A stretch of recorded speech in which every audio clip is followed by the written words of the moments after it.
ભારતની અંદર crude oil અને નેચરલ ગેસનું ઉત્પાદન કરતી કંપનીઓની અંદર આજે તેજી છે, એટલે કે ઓઇલ ઇન્ડિયા અને ઓએનજીસી આ બંનેની અંદર તેજી છે, કારણ કે સરકાર દ્વારા જે ક્રૂડ ઉત્પાદન અને નેચરલ ગેસના ઉત્પાદન પર રોયલ્ટી લેવામાં આવે છે તેની અંદર ઘટાડો કર્યો છે. કેટલો ઘટાડો કર્યો?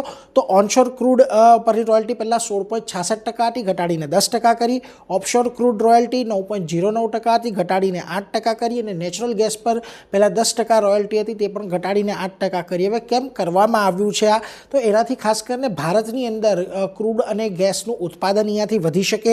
આ ઉપરાંત એક્સપ્લોરેશન અને નવા ડ્રિલિંગને અહીંયાથી સરકાર પ્રોત્સાહન આપવા માંગે છે.